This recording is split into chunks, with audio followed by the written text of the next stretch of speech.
वेंकटेश, आपको ये बजट कैसा दिख रहा है? इंश्योरेंस को लेकर ये उम्मीद जागी हुई थी कि शायद नई टैक्स रिजीम में हम सेक्शन 80 डी की एंट्री देखेंगे, वैसा नहीं हुआ है। आप इस बजट को कैसे देख रहे हैं?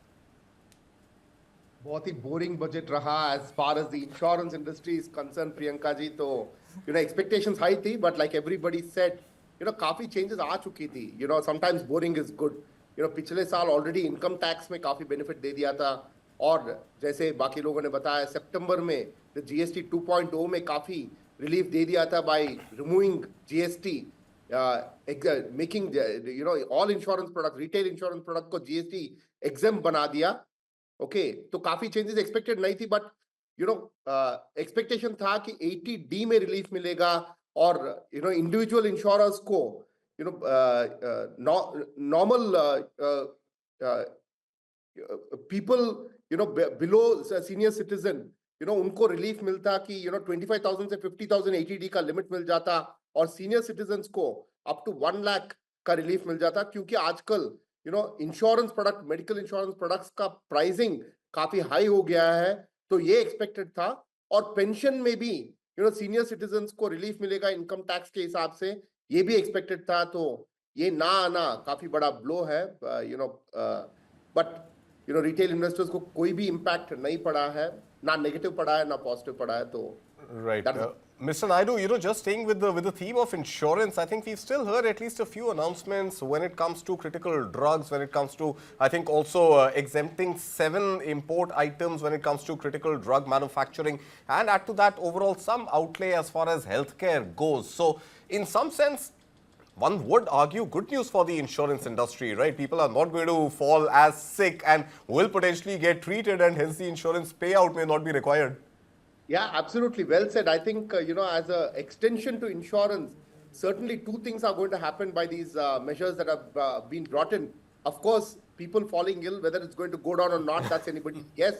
But what is going to happen is treatment costs may come down, as a result of which the impact on health insurance companies' bottom lines may come down.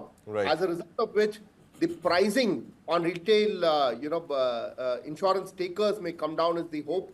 But again, it's only time that will tell if that benefit is going to be passed on to retail insurance takers or not. Absolutely. Let me also introduce at this moment Lieutenant General Rajiv Chaudhary, former DG at Border Roads. General Chaudhary, defense outlay is something that we were really keen on hearing some news from, especially in the context of Ops Sindoor, the kind of deals that we are signing with, on defense cooperation with countries, whether it is Russia at one end or EU at another. But pretty much no mention of defense budgets this time around. Do you think there's a reason why the government has not really touched upon defense? We haven't even heard anything on drones for that matter, sir.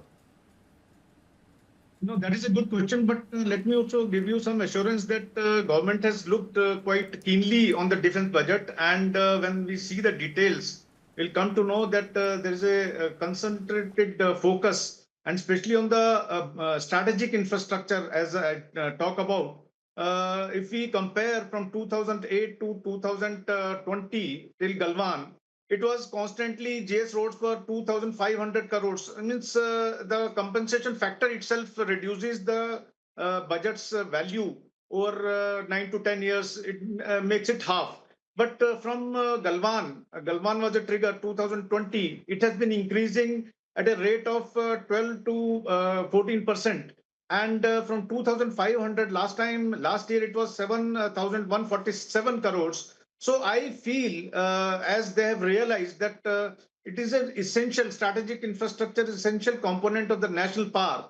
And it has been used constantly by China as a deterrence. Infrastructure has been used by China as a deterrence. So India has realized the importance of strategic infrastructure, and also for the dual use for military as well as civil on the border areas. And Vibrant Village program is going on, and Arunachal Frontier Highway is going on. Shingunla Tunnel, which is going to be the highest in the world, that is under fast progress.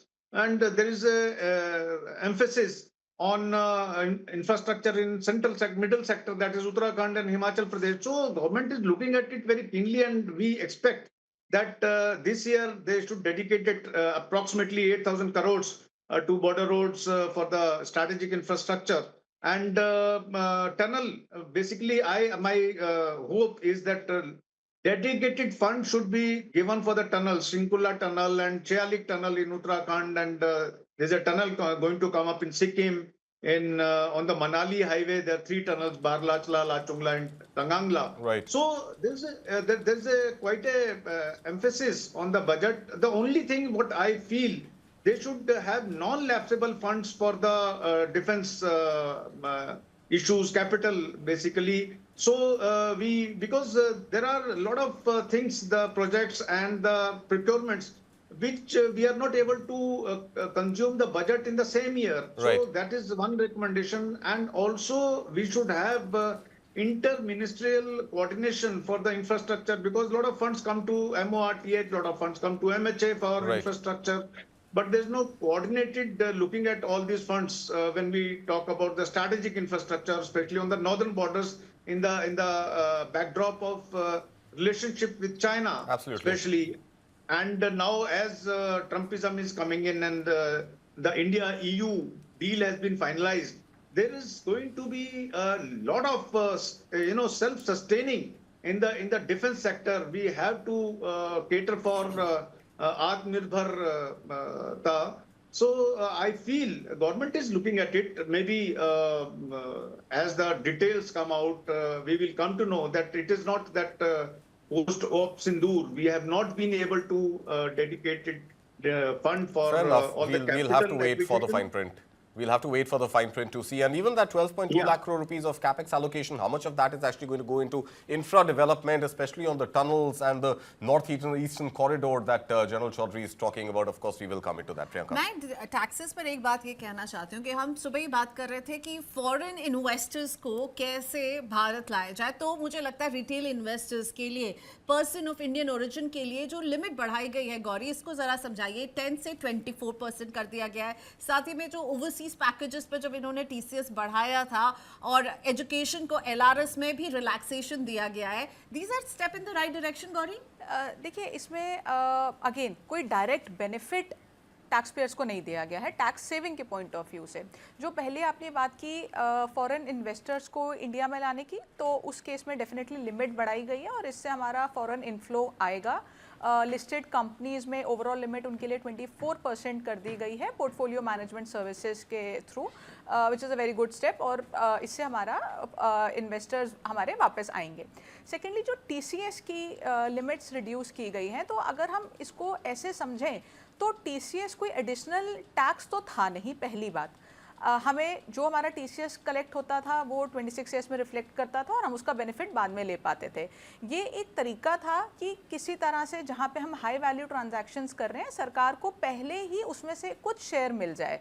हालांकि कुछ cases में तो पूरा ही refund claim कर दिया जाता था जहाँ पे टैक्स बनता ही नहीं था।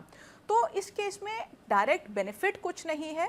डेफिनेटली टैक्स पेयर्स के हाथ में जो वर्किंग कैपिटल कहें या जो पैसा उनके हाथ में लंबे समय तक रहता था, वो बीच में ख़त्म हो गया था क्योंकि टीसीएस के रेट्स बहुत बढ़ा दिए गए थे। उस पॉइंट ऑफ व्यू से अच्छा है कि आपका पैसा आप ही के पास रहेगा, लेकिन टैक्स की कोई छूट नहीं दी गई है। और ये अगेन एक प्रोसीजरल चेंज है और टीसीएस में भी चेंजेस किए गए हैं, ऐसे टीडीएस में भी किए गए हैं, और ये एक अगेन वेलकम स्टेप है। और इनके रेट्स ऑलरेडी कम ही होने चाहिए थे। ये अननेसेसरी मुझे लगता है काफ़ी बढ़ा दिए गए थे, स्पेशली टूर पैकेजेस और एजुकेशनल जो अमाउंट था उसमें।